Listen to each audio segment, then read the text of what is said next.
জনগণের কল্যাণ করাটাই আওয়ামী লীগের লক্ষ্য এবং সেই লক্ষ্য নিয়ে আমরা কাজ করে যাই। আওয়ামী লীগ সরকারের প্রথম এই মোবাইল ফোন সার্বজনীন করে। প্রথমে আমরা 3টা কোম্পানিকে দিই। কাজে এভাবেই কিন্তু আমরা এটা গণমানুষের হাতে তুলে দেওয়ার ব্যবস্থা নিই, কারণ যত বেশি হবে তত কম্পিটিশন হবে, মানুষের সুবিধা হবে, এই চিন্তা থেকে। আর পরবর্তীতে সরকার এসে তো আরো সুযোগ সুবিধা সৃষ্টি করি। কাজে এখন দেখা যাচ্ছে যে আমাদের মোবাইল ফোনের সিম, আমাদের মানুষ, বাংলাদেশের জনসংখ্যা কিন্তু 17 কোটি, কিন্তু মোবাইল সিম ব্যবহার হচ্ছে 18 কোটি। এটা হয়তো হঠাৎ শুনলে অবাক লাগবে, যেটা আবার কি করে হয়। আসলে এখন তো আর কেউ একটা মোবাইল ব্যবহার করে না, কেউ 2টা 3টা ব্যবহার করে, আবার কেউ মোবাইল নিয়ে যে বিজনেস করে তার সাথে হাতে অনেকগুলি সিম নিয়ে ব্যবহার করে। এটা আজকে 18 কোটি সিম ব্যবহার হচ্ছে বাংলাদেশে। ইন্টারনেট ব্যবহার, এটা তো একসময় খুবই দুর্বহ ব্যাপার ছিল। এখন সেই ইন্টারনেট সংযোগে আমাদের গ্রাহক 12,70,00,000। এভাবেই কিন্তু আমরা বাংলাদেশকে আধুনিক প্রযুক্তি জ্ঞান সম্পন্ন করে এগিয়ে নিয়ে যাচ্ছি। আমরা চাই আমাদের দেশ আরো এগিয়ে যাবে। আমরা 96 সালে সরকার গঠন করার পর টেলিযোগাযোগ খাতে বিভিন্ন পদক্ষেপ নিই এবং আমরা টেলিযোগাযোগ নীতিমালা এবং আইন পাশ করি। আর এর উপর ভিত্তি করে আমরা পরবর্তীতে যখন সরকারে আসি, 2009 সালে দ্বিতীয়বার যখন সরকারে আসি, তখন বঙ্গবন্ধু স্যাটেলাইট 1 উৎক্ষেপণের উদ্যোগ গ্রহণ করি। আর সেই সাথে সাথে আমাদের দেশের সকল টিভি চ্যানেল বঙ্গবন্ধু স্যাটেলাইট এখন ব্যবহার করতে পারছেন। তাদের আর বিদেশে অর্থ পাচারও করার প্রয়োজন হচ্ছে না, দেশে বসেই তারা এই সুযোগটা নিতে পারছে। সেটাও আওয়ামী লীগ সরকারই করে দিয়েছে। আর তাছাড়া আমাদের দেশে একটা মাত্র টেলিভিশন ছিল, বাংলাদেশ টেলিভিশন, এছাড়া কেউ ছিল না। একটা মাত্র রেডিও ছিল। 96 সালের সরকার এসে আমি এটা প্রাইভেট সেক্টরেও উন্মুক্ত করে দিই। এখন তো আমাদের অনেকগুলি টেলিভিশন। উদ্দেশ্য ছিল এটাই যে যত বেশি আমি কর্মসংস্থানের সুযোগ বাড়াতে পারি। তাছাড়া আমাদের শিল্পী, সাহিত্যিক, কবি, টেকনিশিয়ান থেকে শুরু করে বিভিন্ন শ্রেণীর লোক, যন্ত্রসঙ্গীত, বিভিন্ন শ্রেণীর আমাদের সাংবাদিক, তাদের কর্মসংস্থানের ব্যবস্থা করা। সেই জন্য সম্পূর্ণভাবে এটা বেসরকারি খাতে উন্মুক্ত করে দিয়েছে। আজকে তো আমাদের দেশে 44টা টেলিভিশন চলছে। আমাদের অনেকগুলি চালু হয়েছে, অনেকগুলি এখনো চালু করতে পারিনি, কোথাও 32টার মতো চালু আছে। এই যে সুযোগটা, এখানে কত লোকের কাজের সুযোগ হয়েছে, চাকরির সুযোগ হয়েছে, সেটা একবার চিন্তা করে আমরা সেটাই করি। সেই সাথে সাবনেট কেবল CNEUI, সেটা কক্সবাজারে, এবং CNEUI 5 কুয়াকাটায় সংযুক্ত করা হয়েছে। আর ভবিষ্যতেও আমরা CNEUI 6 সাবমেরিন কেবলের সংযুক্তি প্রক্রিয়াধীন রয়েছে। বর্তমানে বিটিআরসি ব্যান্ডউইথ চাহিদা অনেক বৃদ্ধি পাচ্ছে, কারণ আমাদের এখন সকলেই ব্যবহার করছে। সাবমেরিন কেবল কোম্পানি লিমিটেড গঠন করা হয়েছে। এর পাশাপাশি আরো 3টা বেসরকারি প্রতিষ্ঠানকে সাবমেরিন কেবল সংযুক্তির লাইসেন্সও প্রদান করা হয়েছে।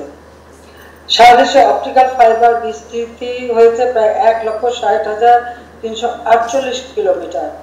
এটা আরো সব অঞ্চলে সংযুক্ত করা হবে। আপনারা একবার একটু চিন্তা করে দেখেন যে বিএনপি ক্ষমতায় থাকতে কিন্তু এই কোনো সুযোগই ছিল না, কিছুই ছিল না। এটা শুধু বাংলাদেশই করতে পারে। আওয়ামী লীগ যখন সরকারে এসেছে তখনই কিন্তু এই প্রযুক্তি ব্যবহার শুরু হয়েছে। এখন 4G মোবাইল নেটওয়ার্ক বিস্তৃত আছে। আর আমরা সীমিত আকারে 5G, তো 5G বেশিরভাগই করা হবে ইন্ডাস্ট্রিয়াল বেল্টে, যেটা তাদের জন্যই কাজে বেশি লাগবে।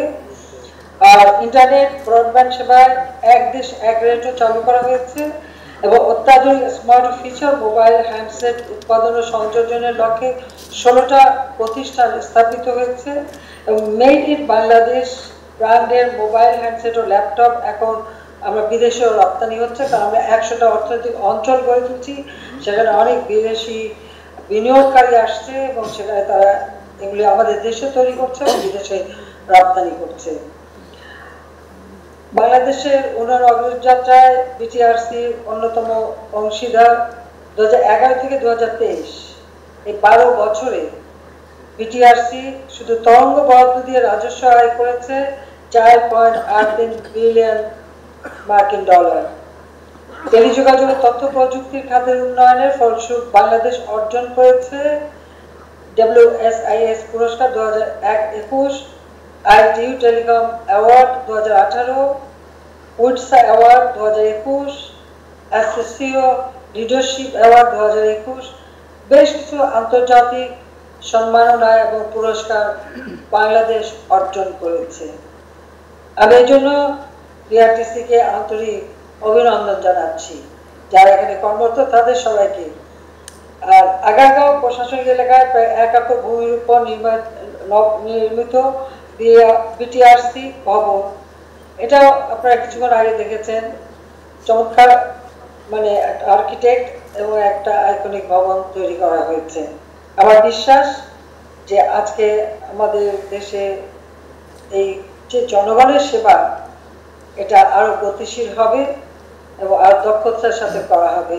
সুধীবৃন্দ, বাংলাদেশ আওয়ামী লীগ 2009 সালে সরকার গঠনের পর নবম জাতীয় সংসদের প্রথম অধিবেশনে তথ্য অধিকার আইন পাশ করে এবং এর আওতায় আমরা তথ্য কমিশন গঠন করি এবং প্রয়োজনীয় জনবল দিই এবং কমিশনের নিজস্ব ভবন নির্মাণেরও পদক্ষেপ গ্রহণ করি।